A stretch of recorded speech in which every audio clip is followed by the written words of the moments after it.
तन सरायम जीव मुसाफिर करता रह दिमाग रे, तन सरायम जीव मुसाफिर करता रह दिमाग रे। रात बसेरा कर ले डेरा, चले सवेरा त्याग रे। और बात तेरे काम न आवे, संतों शरण लाग रे। के सोवे जागे नर जाग रे, जागे उमदा चोला बिन अनमोला।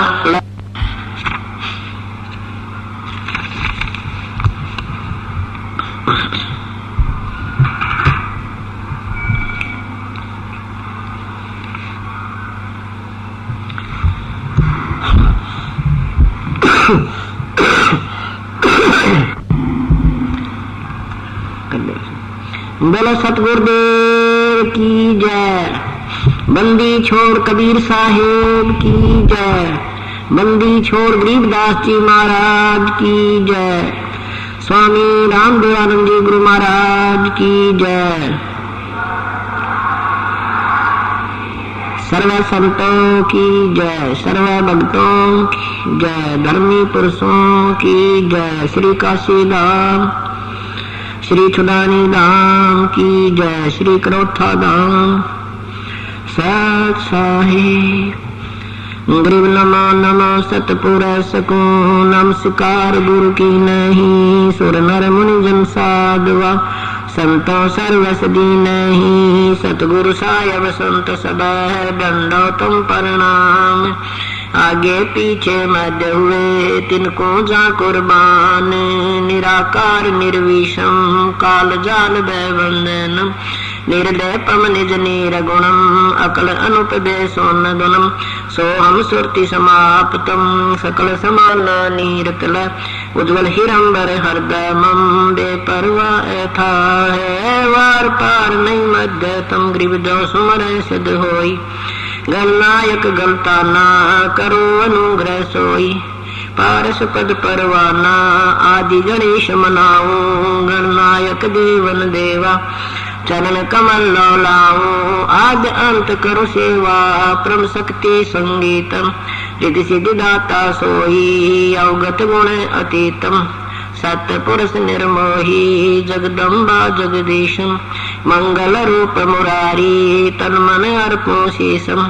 भक्ति मुक्ति भंडारी सुर नर मुनि जन ध्यावे। ब्रह्मा विष्णु महेशा शेष सहस मुख गावे। पूजय आदि गणेशा इंद्र कुबेर सरीखा। वर्ण धर्म रह जावे समर्थ जीवन जी का। मन इच्छा फल पावे 33 कोटि अदारा।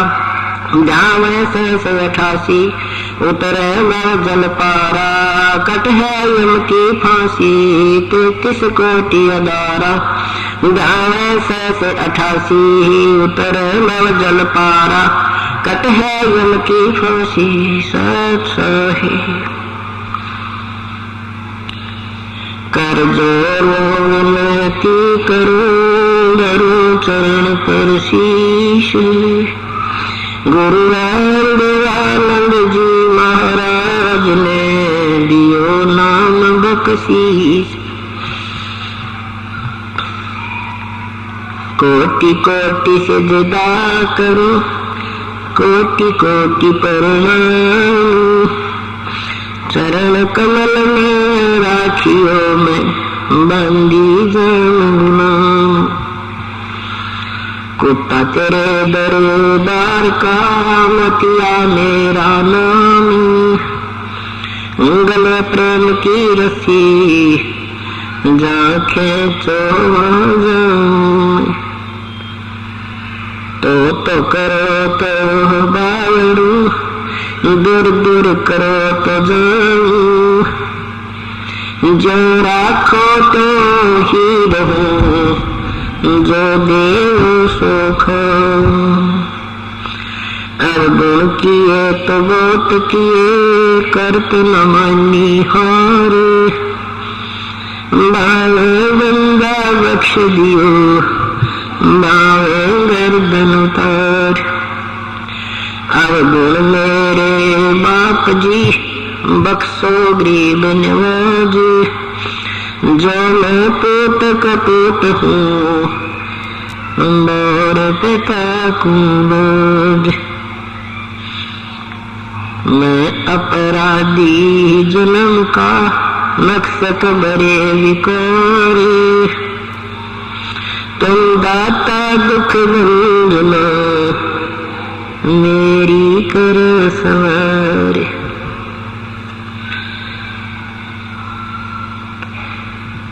कबीर ये तलविस की बेलड़ी, गुरु अमृत की खान। शीश दिए जो गुरु मिले है तो भी सस्ता जान।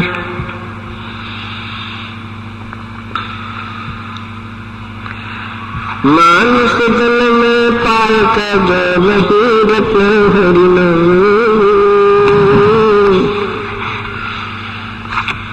जैसे कुआ जल बना फिर बनाया क्या काम।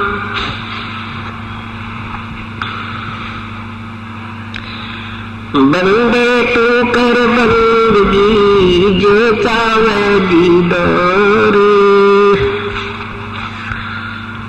अवसर मानुष जन्म का भाई मिले न बारंबार।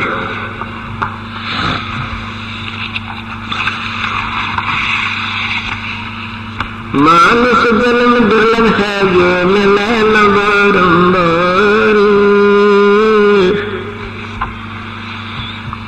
जैसे तरवर से पत्ता टूट गिरे वो गोर न लगता डरी।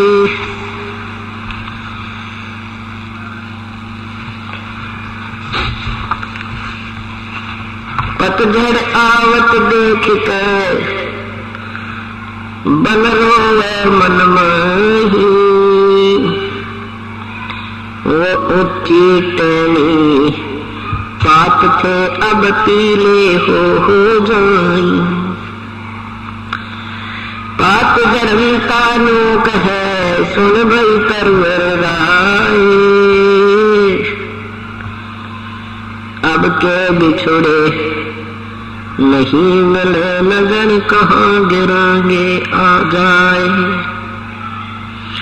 तरवर कहता पात से सुनो पात एक बात, भाई यहाँ की है रीति है एक आवे एक जात।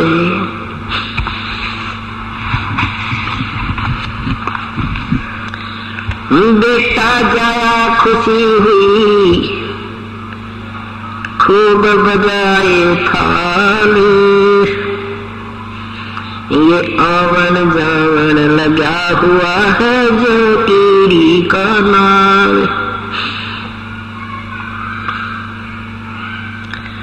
झूठे सुख को सुख कहे ये मान रहा मन मोद,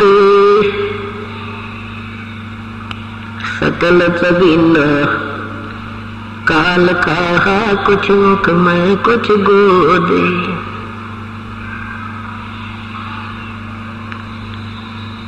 कबीर लूट सको तो लूटियो राम नाम की लूटे, पीछे फिर पछताओगे प्राण रहेंगे छूटे।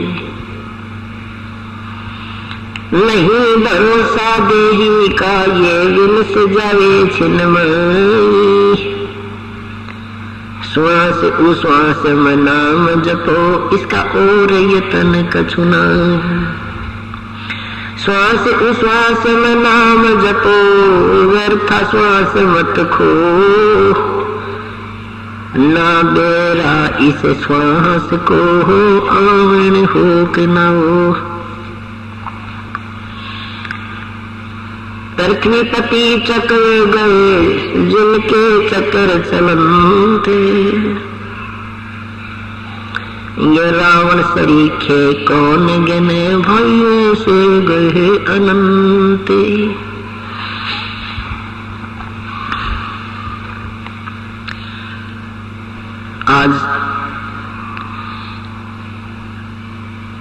9 फरवरी 2006 का ये शुभ दिन, जो 5 दिवसीय सत्संग समागम प्रारंभ हो रहा है। ये 5 दिवसीय समागम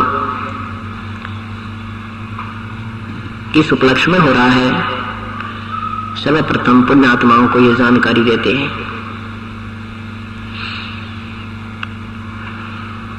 ये वो दिन है, इस दिन परमेश्वर पूर्ण ब्रह्म, सारी सृष्टि के रचनहार कबीर देव कबीर परमेश्वर सतलोक सशरीर गए थे।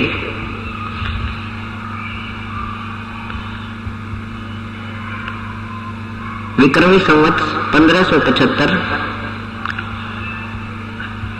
माघ महीना एकादशी, माँ उतरते की एकादशी को परमेश्वर लाखों दर्शकों के सामने उनके देखते देखते सशरीर सतलोक चले गए थे। 120 वर्ष यहाँ मर्तलोक में, बनारस काशी में एक आम व्यक्ति जैसी भूमिका एक परम संत परम भक्त की भूमिका भी अदा करके हमें ये मार्गदर्शन करके चले गए कि परमात्मा पाने के लिए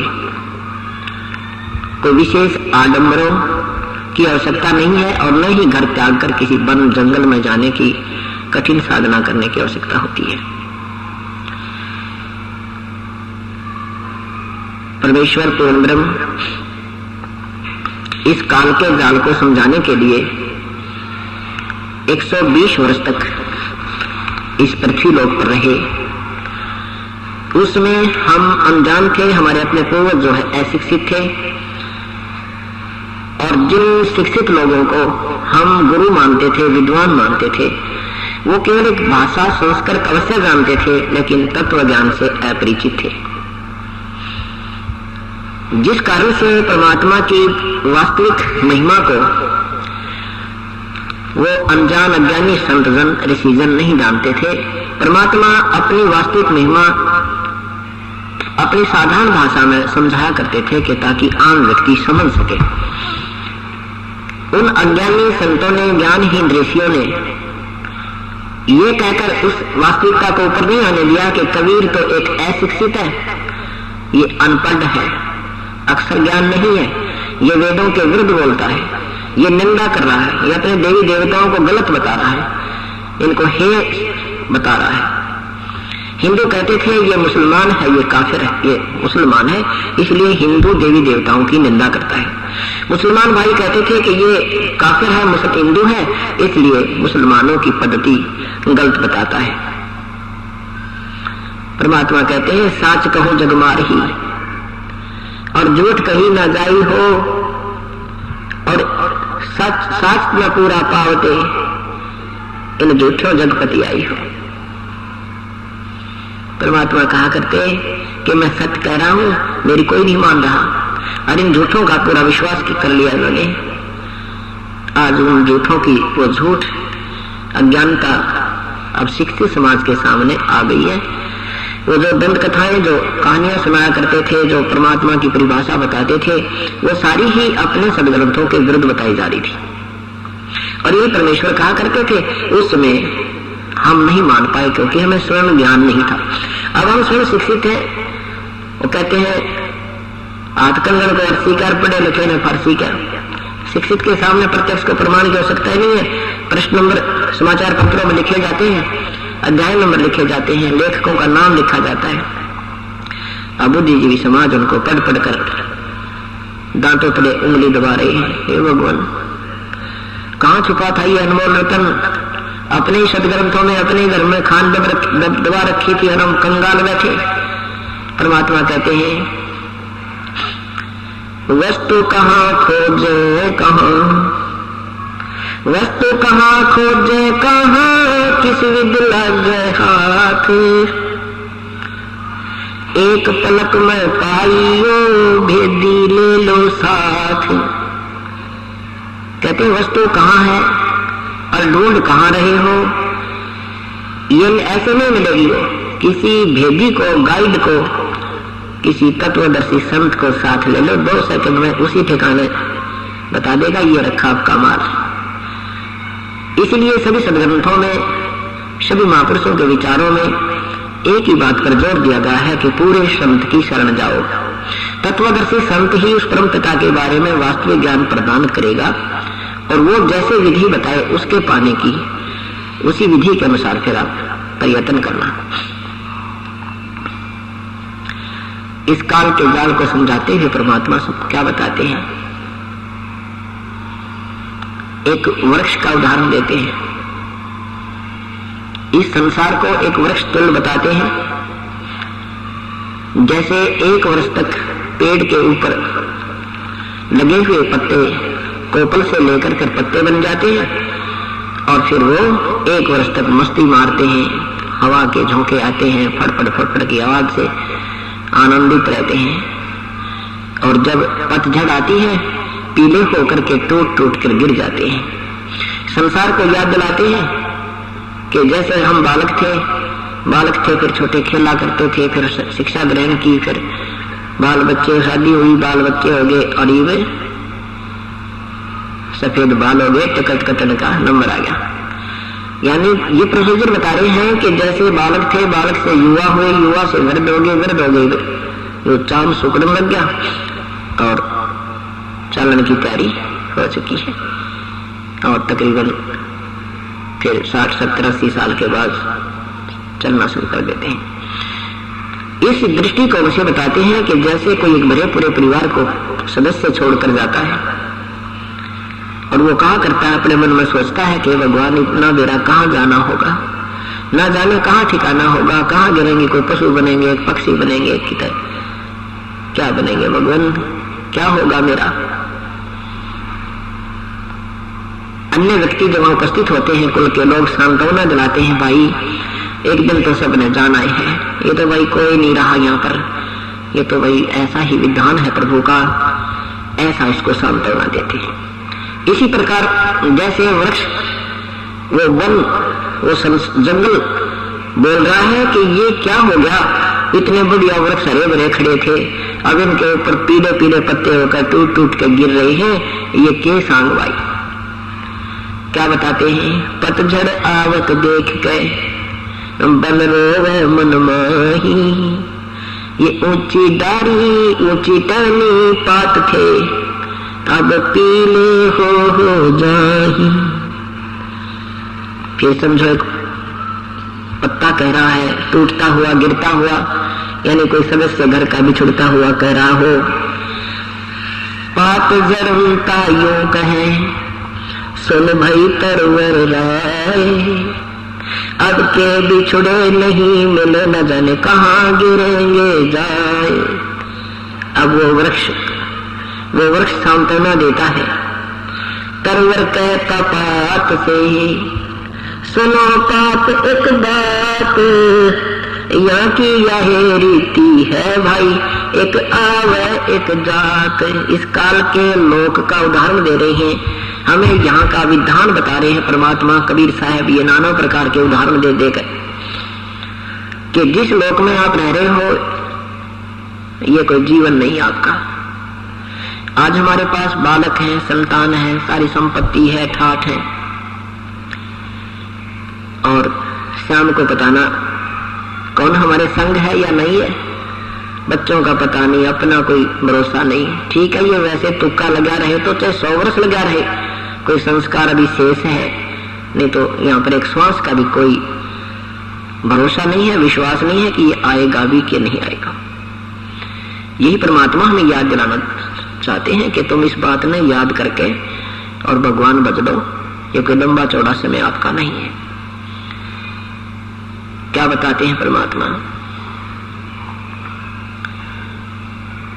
साथी हमारे चले गए, हम भी चलन हारे, कोई कागज में बाकी रही, तात लगी है वार।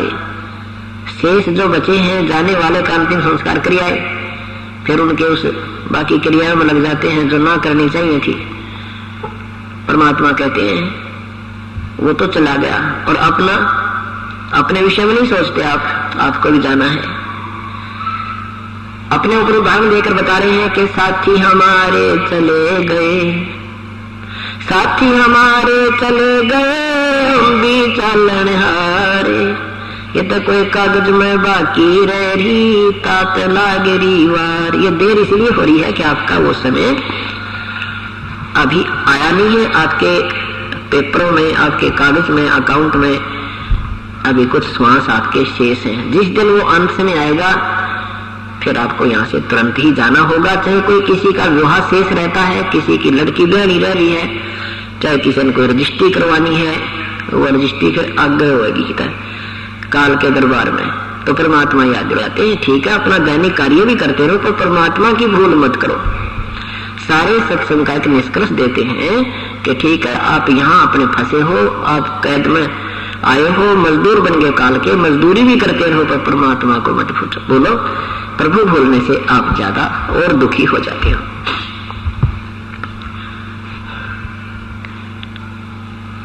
कबीर साहब कहते हैं बेटा जाया खुशी हुई, खूब बजाए थाल, ये तो आवन जावन लगा हुआ है जो कीड़ी का नाल।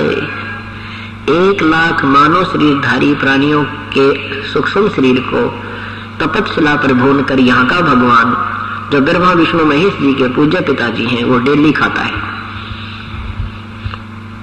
और अपने तीनों पुत्रों रजगुण ब्रह्मा सतगुण विष्णु तमगुण शिव जी के द्वारा यहाँ के जीवों की उत्पत्ति स्थिति और संहार की व्यवस्था करवाता है। अपने पेट के लिए अपने स्वार्थवश हमें यहाँ पर रोका हुआ है और हमें झूठा लालच दे रखा है।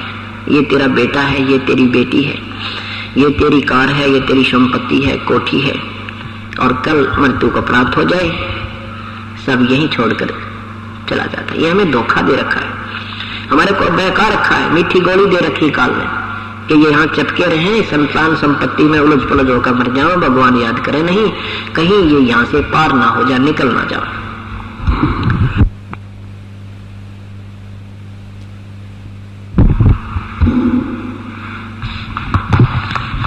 उसके लिए परमात्मा कहते हैं तो भाई राजा लोग तो पुत्र होने की खुशी मनाते थे, बड़े बैंड बाजे बजा करते थे, उनके बड़ा सी धूमधाम से सारे नगर में कीर्तन करा ढोल ढाल बजाया करते थे। और गरीब आदमी ने पुत्र प्रकट होने की खुशी, पुत्र होने की खुशी प्रकट करने के लिए थाली बजाने लग गए। थाली बजाया करते हैं तो कहते हैं उनका थाली बाजा है, कोई लड़का होया होगा। परमात्मा कहे ठीक है आज तो खुशी मना रहे हैं और आगे क्या पता इस बच्चे के संग में क्या होगा। इसलिए प्रभु की याद रखो। परमात्मा के प्रोटेक्शन में आने के बाद वो बच्चा भी सुरक्षित रहेगा। पूर्ण परमात्मा में ये शक्ति है, कबीर देव में, कबीर परमेश्वर में, कि आपके श्वास भी शेष ना रहे हो, आपकी मृत्यु अंत आ चुका हो और आपको उम्र भी ठीक हो, अभी ज्यादा बड़ी ना हुई हो, तो परमात्मा आपकी उम्र भी बढ़ा सकता है। ये नहीं कि जो बड़ी उम्र के हैं उनकी ना बढ़ावे, हाँ तो अब 200 वर्ष की मांग ली आपको उतनी उम्र दे देगा, लेकिन 70 साल पाछा मांगना, आयु मांगना मूर्खता होती है। 60-70 साल के पाछा तो वैसे नो मांगा परमात्मा आपकी रजा, जितने दिन सांस दो आपके गुण गाता रहो, या भूल ना पड़े, ये याचना प्रभु से करते रहिए। तो क्या बताते हैं परमात्मा, बता रहे हैं कि साथी हमारे चले गए और हमने भी जाना होगा।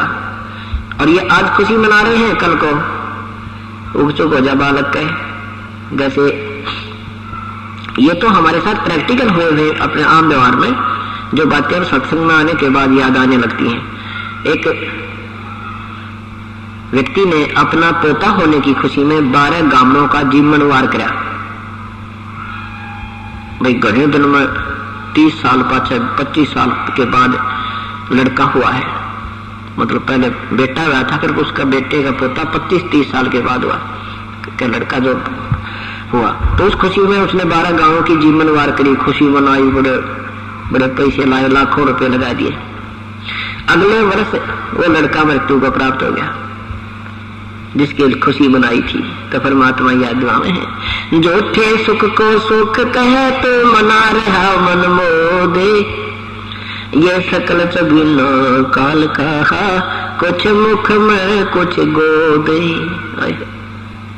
ये सब काल आहार है। 1 लाख उसके मुख में होते हैं प्रतिदिन और बाकियों को, और इनका भी नंबर किसी ना किसी दिन आ ही जाना है। इन बातों को याद दिलाते हैं परमात्मा।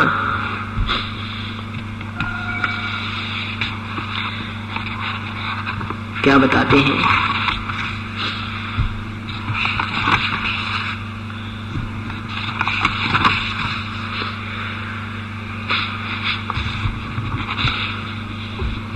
परमात्मा की भक्ति क्या करो, क्या कहते हैं? राम नाम की लूट सको तो लूटियो, राम नाम की लूटे, पीछे फिर पछताओगे, प्राण जहांगे छूटे। कि फिर पश्चाताप करोगे जब ये प्राण छूट जाएंगे, ये जीवन शेष नहीं रहेगा। इसके रहते रहते हमने परमात्मा की भक्ति करनी है। फिर बताते हैं, राम रटत कोढ़ी भलो, चो पढ़े जो चामे, वो सुंदर शरीर की सुकाम का, जिस मुख नहीं नामे। कि परमात्मा की भक्ति के लिए चाहे कोई बीमार शिमार है, जैसे अष्टावक्र जी का एक विवरण आता है। एक समय राजा जनक जी ने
सिद्ध सिद्ध समभूत्वा समत्वं यादु